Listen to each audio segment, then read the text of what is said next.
আসসালামু আলাইকুম প্রিয় শিক্ষার্থীবৃন্দ, ম্যাথমেটিক একাডেমির পক্ষ থেকে সবাইকে স্বাগত জানাচ্ছি। এই পর্বে আমি সমাধান করব রাজশাহী বোর্ড 2024 সালের গণিত প্রশ্নের প্রথম যে প্রশ্নটা ক বিভাগে এসেছে এই প্রশ্নটি সমাধান করে দিব। শুরু থেকে শেষ পর্যন্ত মনোযোগ সহকারে দেখবেন। যদি ক্লাসটি ভালো লাগে অবশ্যই চ্যানেলটি সাবস্ক্রাইব করবেন, বন্ধুদের সাথে শেয়ার করবেন এবং কমেন্টে আপনার বিদ্যালয়ের নামটি বলে যাবেন। তো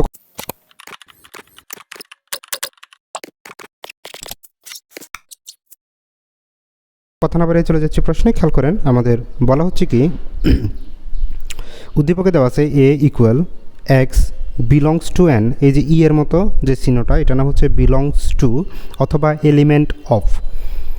এই যে সাস দ্যাট, এই যে দুইটা ফোঁটা দেওয়া আছে, এটাকে বলা হচ্ছে such that x square greater than 8 এবং x cube less than 200।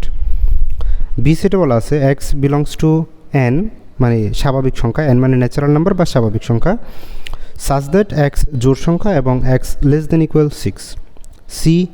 C equal, এখানে আমাদের সেটের মধ্যে √7 মানটাও আছে। প্রথম প্রশ্ন, 35 এবং 45 এর সকল গুণনীয়কের ছেদ সেট নির্ণয় করো। ছেদ সেট মনে রাখবো, আমরা ছেদ বললে মনে রাখবো হচ্ছে কি ইন্টারসেকশন। হ্যাঁ, ছেদ মানে 35 এবং 45 এর সকল গুণনীয়ক। তাহলে আমরা 35-এর গুণনীয়কগুলো বের করব, 45-এর গুণনীয়কগুলো বের করব। এই দুইটা সেটকে তখন আমরা ছেদ মানে ইন্টারসেকশন করলে তখন আমরা ছেদ সেটটা বের করতে পারবো। তো চলো কথা না বাড়িয়ে আমরা শুরু করে দিই প্রশ্ন সমাধান। প্রথমে আমরা কী করবো, 45 ধরে নেব, 35-এর সকল গুণনীয়কের সেটটাকে আমরা এ ধরে নেব, আর আরেকটা হচ্ছে 45, এটার সেটটাকে আমরা বি ধরে নেব। ক নাম্বার, ধরি 35 এর সকল গুণনীয়কের সেট।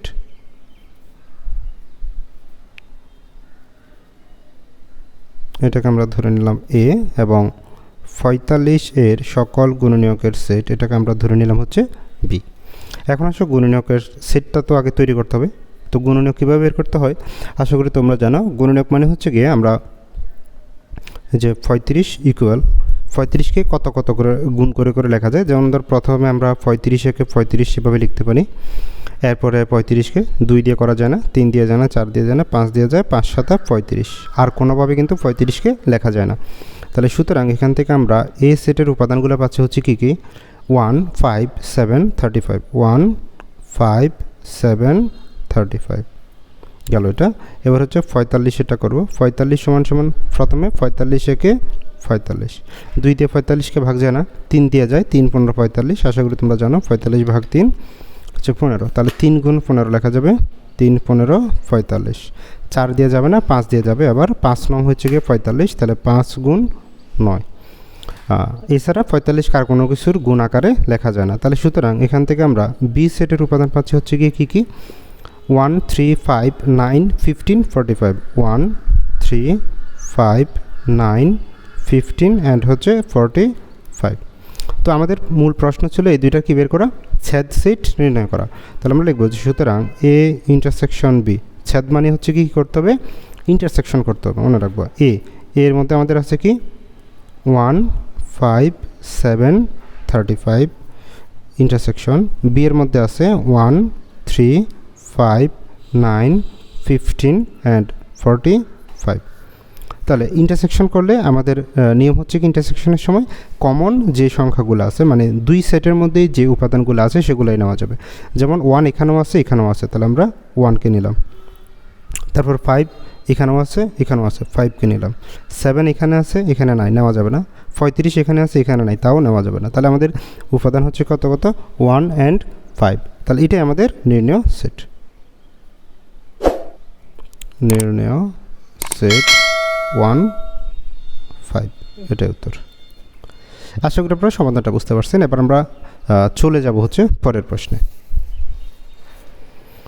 তো আমাদের পরবর্তী প্রশ্নতে বলা আছে কি দেখেন, দেখাও যে এ ইউনিয়ন বি। আমি একটু বিষয়টা আগে আপনাদের ভেঙে বুঝাই বলি প্রশ্নে কী বলা আছে আর কী করতে হবে। আমাদের দেখাইতে বলছে হচ্ছে কি A union B equal to A বাদ বি ইউনিয়ন বি বাদ A union A intersection B. তো এ ইউনিয়ন বি, প্রথমে আমাদের কি কি কাজ করতে হবে সেগুলো আগে বলি। এই ধরনের যখন প্রমাণ করতে বলবে, প্রথম কাজ আমরা দেখব যে কোথায় কোথায় ব্র্যাকেট দেওয়া আছে, ওই ব্র্যাকেটের কাজগুলো প্রথমে আমরা করব। যেমন ধরো এখানে এ বাদ বি আছে, এটা বের করব, বি বাদ এ এটা বের করব 2 নম্বরে, এ ইন্টারসেকশন বি এটা বের করব 3 নম্বরে। তাহলে আমরা প্রথমে এই 3টা কাজ আগে করে ফেলব। এই 3টা কাজ করার পরে গিয়ে বাম পক্ষ লিখব, বাম পক্ষ লিখে এটার মান বের করব, তারপরে ডান পক্ষ লিখে এই সবগুলোর মান বের করব। দেখব যে দুটোটা কি সমান। আশা করি আপনারা বুঝতে পারছেন। যখনই আপনাকে বলবে এভাবে এটার মান দেখাও, এটা সমান এটা, তখন আমরা প্রথমে ব্র্যাকেট যেগুলো আছে সেগুলোর মান আগে বের করে ফেলবো। তাহলে ব্র্যাকেটের প্রথমে এই ব্র্যাকেটের মান বের করবো, তারপরে এটা, তারপরে এটা, এই 3টা বের করার পরে গিয়ে আবার এটা বের করব। এর আগে এখন আমাদের দেখতে হবে এ এবং বি, যেহেতু সেটগুলো সব এ এবং বি নিয়ে, এ বি সরাসরি দেওয়া আছে কিনা। আমরা দেখতে পাচ্ছি এখানে দেখেন এর মধ্যে আমাদের এটা গঠন পদ্ধতিতে দেওয়া আছে, বিটাও গঠন পদ্ধতিতে দেওয়া আছে। তাহলে আমাদের কাজ হবে এ এবং বিকে প্রথমে তালিকা পদ্ধতিতে নেওয়া, তারপরে গিয়ে আমরা এই অঙ্কগুলো করতে পারবো। তো এখন আসি সমাধানে। দেওয়া আছে আমাদের এ ইকুয়াল কি দেওয়া আছে সেটা একটু দেখি। এই সেটের মধ্যে আমাদের x belongs to N such that x square greater than 8 এবং x cube less than 200। এটা মানে হচ্ছে কি, n মানে হচ্ছে স্বাভাবিক সংখ্যা, x এর উপাদান হবে সব স্বাভাবিক সংখ্যা। স্বাভাবিক সংখ্যা মানে 1 থেকে শুরু করে যে কোনো সংখ্যা, তবে দশমিক থাকা যাবে না, 1 2 3 4 5 6 এভাবে যে কোনো সংখ্যা। তো এখানে আবার শর্ত দিচ্ছি কি x স্কোয়ার গ্রেটার দেন 8, অর্থাৎ সংখ্যাগুলোর বর্গ হবে 8 থেকে বড়, এবং x কিউব লেস দেন 200 মানে এই সংখ্যাগুলোর গণ হবে 200 থেকে ছোট। তো এই ধরনের অঙ্ক করার ক্ষেত্রে প্রথমে এখানে যেই সেটের নাম উল্লেখ থাকবে n থাকলে আমরা n ইকুয়াল কি সেটা আগে লিখে ফেলবো। n মানে হচ্ছে কি 1 2 3 4 ডট ডট ডট। যেহেতু স্বাভাবিক সংখ্যা সেট হচ্ছে একটা অসীম সেট, তাই আমরা ডট ডট ব্যবহার করব। এখন আসো আমরা লিখব কি x ইকুয়াল 1 হলে, x ইকুয়াল 1 হলে আমাদের আছে x স্কোয়ার, এই প্রথমে x স্কোয়ার দিব, x এর জায়গা হচ্ছে কত 1, তাহলে 1 স্কোয়ার দেবো, 1 স্কোয়ার মানে হচ্ছে 1। এবার এইখানে যে চিহ্নটা আছে গ্রেটার দেন 8 দিব। এবং আচ্ছা এখন একটা কথা শুনুন, এখানে আসলো কি 1 গ্রেটার দেন 8, 1 কি কখনো 8 থেকে বড় হয়? হবে না, তাহলে এটা আমরা আবার কেটে দিব। এবং আবার হচ্ছে কি x কিউব, তাহলে x কিউব মানে হলো কি আমাদের 1 কিউব, 1 কিউব মানে হচ্ছে কত 1। আবার এখানে যে চিহ্নটা আছে সেটা দেবো লেস দেন 200। ঠিক আছে, 1 200 থেকে ছোট, তাহলে এখানে কোনো কাটা যাবে না। তারপর আসেন এবার আমরা নেব x ইকুয়াল 2 হলে, x ইকুয়াল 2 হলে। এখন আর এই x স্কোয়ার এটা লিখতে হবে না, আমরা ডাইরেক্ট 2 স্কোয়ার লিখে ফেলবো। 2 স্কোয়ার মানে তো 4 আমরা জানি, গ্রেটার দেন 8, তাহলে 4 8 থেকে বড় হয় না, তাহলে কেটে দিব। এবং 2 কিউব মানে হচ্ছে কি 8 লেস দেন 200, 8 200 থেকে ছোট, তাহলে এটাতে কাটা যাবে না। তারপরে x ইকুয়াল হচ্ছে গিয়ে 3 হলে আমরা লিখব 3 স্কোয়ার মানে হচ্ছে 9 গ্রেটার দেন 8। তো 9 তো 8 থেকে এমনিতেই বড়, তাহলে এখন আর কাটা যাবে না।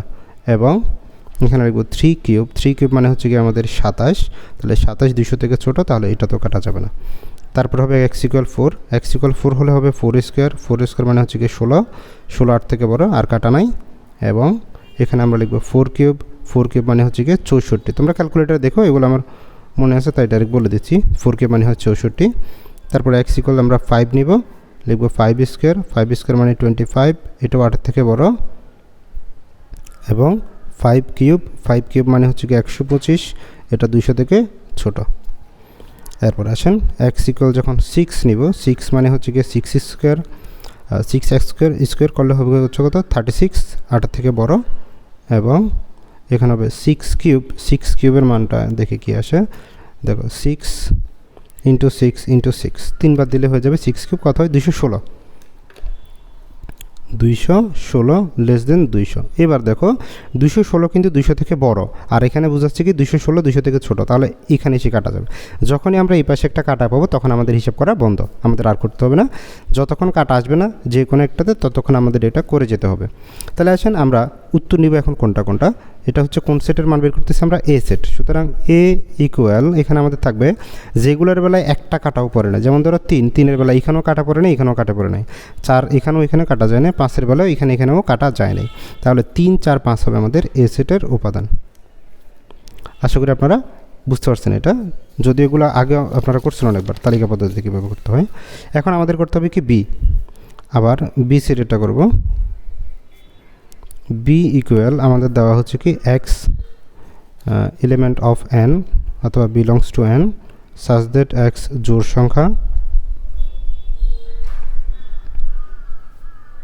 জোড় সংখ্যা এবং বলা আছে কি x less than equal 6, x less than equal 6। তো এটা খুবই সহজ। এখানে বলা হচ্ছে কি আমাদের x এর মানগুলো স্বাভাবিক সংখ্যা হবে, x জোড় সংখ্যা এবং x লেস দেন ইকুয়াল 6, অর্থাৎ এই যে লেস দেন ইকুয়াল মানে 6 এর সমান নেওয়া যাবে, অর্থাৎ 6 এর সমান বা 6 পর্যন্ত জোড় সংখ্যাগুলো হচ্ছে কি বি সেটের উপর। তো আমরা জোড় সংখ্যাগুলো সবাই জানি কত 2 4 6, এরপর আর নেওয়া যাবে না। 2 4 6 হচ্ছে কি আমাদের জোড় সংখ্যা, যেহেতু 6 পর্যন্ত দেওয়া আছে। এখন বিষয় হচ্ছে যদি এখানে আমাদের এই যে ইকুয়াল চিহ্নটা আছে লেস দেন ইকুয়াল, এখানে এই ইকুয়ালটা না দেয়, অর্থাৎ যদি এইভাবে থাকে x লেস দেন 6, তখন কিন্তু আমাদের উত্তর হবে 2 আর 4, 6 কিন্তু নেওয়া যাবে না। এই ইকুয়াল দিলে তখন 6টা নেওয়া যাবে। আশা করি আপনারা এটা মনে রাখবেন, পরীক্ষা কিন্তু এরকম চেঞ্জ করে দিতে পারে। হয়তো ধরো এখানে দিছে ইকুয়াল, তোমার পরীক্ষায় সামনে যেটা আসবে সেখানে হয়তো ইকুয়াল দিল না, তখন সাবধান। এখন আসেন আমাদের এ বি দুইটা কিন্তু পেয়ে গেছি। এখন আমরা কি বলছিলাম, প্রথমে এই যে এ বাদ বি বের করবো, বি বাদ এ বের করবো, তারপরে এ ইন্টারসেকশন বি বের করবো। তো আমরা লিখবো এখন এ বাদ বি। তাহলে এ সেটের মধ্যে আমাদের মান ছিল কি 3 4 5, 3 4 5 বাদ বি সেটের মধ্যে আছে 2 4 6। তো বাদ মানে কি এই উপাদানগুলো এই সেট থেকে বাদ দিতে হবে। তাহলে আমরা দেখব যে 3 এখানে আছে কিনা, নাই। 4 এখানে আছে, এখানেও আছে, তাহলে এই 4টা বাদ যাবে। 5 এখানে আছে, এখানে নাই, তাহলে 5টা থাকবে। তাহলে 4 এটা যেহেতু এইখানে আছে, তাহলে এই 4টাকে আমরা এখান থেকে বাদ দিয়ে দেবো। তাহলে উত্তর হবে শুধু কত 3 আর 5। ভালো মতো বুঝে আপনারা কিন্তু এখানে ভুল করে ফেলেন, সেটা হচ্ছে কি দেখা যাচ্ছে 4 আর 4 মিল আছে, 4 বাদ দিয়েছে। এখানে 2 আর 6, এই 2 আর 6 এখানে কিন্তু মিলে নাই, এগুলো মিললেও বাদ, এই পাশেরগুলো না মিললেও এই পাশেরগুলো বাদ থাকবে সবসময়। তাহলে এই বাদ বিটা গেল। এখন আমরা বের করব বি বাদ এ, এই যে এটা বি বাদ এটাকে বের করব, বি বাদ এ। তাহলে বি এর মানগুলো এখন আমরা আগে লিখব 2 4 6 বাদ দিয়ে, এবার এ এর মানগুলো লিখব। এ এর মান ছিল 3 4 5, 3 4 5। এবার কি করব, এই মানগুলোকে বাদ দেব। 2 মিল নাই, 3 মিল নাই, এই 4 এখানে তাহলে এই 4টাকে বাদ দিব, থাকবে 2 আর 6, তাহলে 2 আর 6। এরপরে আমাদের 3 নাম্বার বের করতে হবে A intersection B, A intersection B. তাহলে এ সেটের মধ্যে আছে আমাদের 3 4 5, 3 4 5 ইন্টারসেকশন বি সেটের মান হচ্ছে 2 4 6, 2 4 6। তাহলে ইন্টারসেকশন মানে কি শুধু মিলগুলো নেওয়া যাবে। তো এখানে আমরা দেখতেছি কী কী মিল আছে, দেখেন এখানে 3 আছে, নাই, 4 আছে, 4 আছে, 4টা শুধু মিল আছে, 5 6 কোনো মিল নেই। তাহলে এটার মান হচ্ছে কি শুধুমাত্র 4। তাহলে আমাদের প্রথম 3টা কাজ হয়ে গেছে, প্রথম প্যাকেট, দ্বিতীয় প্যাকেট, তৃতীয় প্যাকেট। এখন আমরা বলছিলাম কি 4 নম্বরে এসে এটার কাজ করব, এটা হচ্ছে কি বাম পক্ষ। এখন আমরা লিখব বাম পক্ষ সমান বাম পক্ষ বা left hand side. Left hand side আমাদের বলছে কি এ, এই যে লেফট হ্যান্ড সাইড বলছে A union B, A union B. তাহলে এ ইউনিয়ন বি এর মানটা আমরা এখন বের করব। তাহলে এ এর মান হচ্ছে কি আমাদের, এর মান হচ্ছে 3 4 5 আর বি এর মান হচ্ছে 2 4 6, 3 4 5 ইউনিয়ন 2 4 6। তো ইউনিয়নের ক্ষেত্রে কাজ হচ্ছে কি আমাদের মিল অমিল সবগুলো নেওয়া যাবে। ইন্টারসেকশনের বেলায় হচ্ছে শুধু মিল নিতে হবে, আর ইউনিয়নের বেলায় মিল অমিল সব নেওয়া যাবে। তাহলে আমরা ছোট থেকে সাজিয়ে লিখব 2 3 4 5 6, 2 3 4 5 6। এটা হচ্ছে কি আমাদের লেফট হ্যান্ড সাইড। এবার লিখব right hand side. Right hand side মানে হচ্ছে কি এই তিনটা একসাথে, এ বাদ বি ইউনিয়ন বি বাদ A union A intersection B. Okay, তাহলে তিনটার মান এখন আমরা একটু বসিয়ে দিব। তাহলে প্রথমে এ বাদ বি এর মান পাইছি হচ্ছে কত 3 5, 3 5 ইউনিয়ন বি বাদ এ, বি বাদ এ এর মান হচ্ছে 2 4 2 6, 2 6 union A intersection B, A ইন্টারসেকশনে বি এর মান হচ্ছে কত শুধু 4, শুধু 4। তাহলে সবগুলো মান লিখে ফেলছি, এখন আমরা এটার হিসাব করে দেবো। তো ইউনিয়ন এখানে দেখতে পাচ্ছি আমরা তিনটা হচ্ছে কি ইউনিয়নের চিহ্ন, ইউনিয়ন ইউনিয়ন দুইটাই কিন্তু কি ইউনিয়নের চিহ্ন। তার মানে তিনটা থেকে যা মিল অমিল সবগুলো নিব। তাহলে সবার ছোটো কত 2, আগে 2 নিলাম, তারপর হচ্ছে কি 3 আছে 3 নিলাম, এরপর 4 নিলাম, তারপরে 5, তারপরে 6। তাহলে মিল অমিল সবগুলো নিলাম। লেফট হ্যান্ড সাইডে দেখো 2 3 4 5 6, রাইট হ্যান্ড সাইড 2 3 4 5 6। তাহলে আমরা বলতে পারি যে সুতরাং left hand side equal right hand side. আমাদের প্রশ্ন বলছিল কি করতে, দেখাইতে। তো আমরা লিখব দেখানো হলো অথবা শুট। বাস এই হচ্ছে কি আমাদের খ নং প্রশ্নের সমাধান। এবার আমরা চলে যাব হচ্ছে গ নং প্রশ্নে। তো এখন আমরা গ নং প্রশ্নটি সমাধান করব। গ নং প্রশ্নে বলা হয়েছে কি একটু দেখেন, বলছে প্রমাণ করো যে সি এর উপাদানটি একটি অমূলদ সংখ্যা। সি এর মধ্যে আমাদের আছে কি, যেটা আগে লিখে ফেলে দেওয়া আছে সি ইকুয়াল সেকেন্ড ব্র্যাকেটের মধ্যে শুধু √7। তাহলে সি এর উপাদান একটাই, সেটা হচ্ছে কত, √7। অর্থাৎ আমাদের প্রমাণ করতে হবে √7 একটি অমূলদ সংখ্যা। আশা করি আপনারা এটা কোত্থেকে আসছে আপনারা সবাই জানেন। এটা হচ্ছে প্রথম অধ্যায়ের একটা অঙ্ক, খুবই গুরুত্বপূর্ণ। সেখানে আমাদের √2, √3, √5, √7 এই সংখ্যাগুলোর অমূলদ সংখ্যার প্রমাণটা আছে। আপনারা একটা শিখলে কিন্তু সবগুলাই লিখতে পারবেন। তো আমি এখন একটা সমাধানটা দেখাচ্ছি। অর্থাৎ √7 একটি অমূলদ সংখ্যা, এটা প্রমাণ করতে হবে। অমূলদ সংখ্যা তা প্রমাণ করতে হবে। ওকে, তো আমি এখন যেই ফরম্যাটটা দেখিয়ে দেবো আপনারা ঠিক একই ফরম্যাটে সবগুলো লিখবেন, তাহলে আপনাদের আর কোনো সমস্যা হবে না। ফরম্যাটটা ভালো মতো শিখে নেবেন, তাহলে হবে। তো প্রথমে আমি আপনাদেরকে একটু বলে নিই অমূলদ সংখ্যা কি, মূলদ আর অমূলদের মধ্যে ডিফারেন্সটাকে একটু বুঝিয়ে বলি। মূলদ সংখ্যা হচ্ছে কি, মূলত যে সংখ্যাগুলোকে p/q আকারে প্রকাশ করা যায় সেগুলোকে বলে মূলদ সংখ্যা। p/q মানে কি, একটা ভগ্নাংশ বানানো যাবে, সেগুলোকেই মূলদ সংখ্যা বলে। আর যেগুলোকে ভগ্নাংশ বানানো যায় না সেগুলো হচ্ছে অমূলদ সংখ্যা। এখানে আরও শর্ত থাকে, p এবং q হচ্ছে গিয়ে পরস্পর সহমৌলিক হতে হবে। কীভাবে? পরস্পর সহমৌলিক। এখন অনেকে হচ্ছে এই সহমৌলিক জিনিসটা শুধু মুখস্থ করে ফেলে। সহমৌলিক কি সেটা জানে না। তো খেয়াল করো সহমৌলিক জিনিসটা কেমন।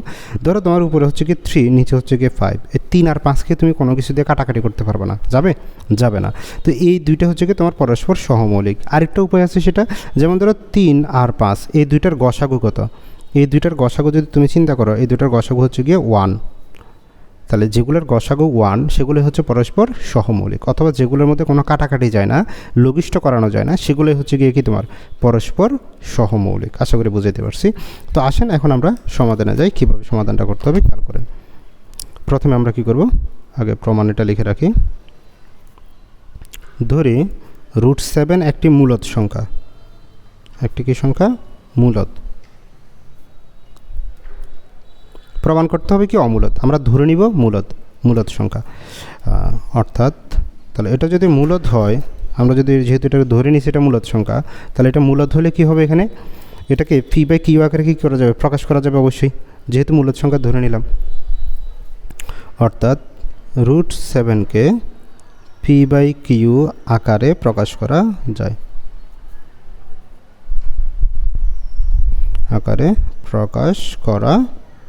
যায়, যেখানে pq পরস্পর সহমৌলিক। pq পরস্পর কি হবে, সহমৌলিক হবে। pq পরস্পর সহমৌলিক হবে এবং হচ্ছে গিয়ে তোমার pq এটা 1 থেকে অবশ্যই কি হতে হবে, বড় হইতে হবে, এবং pq > 1।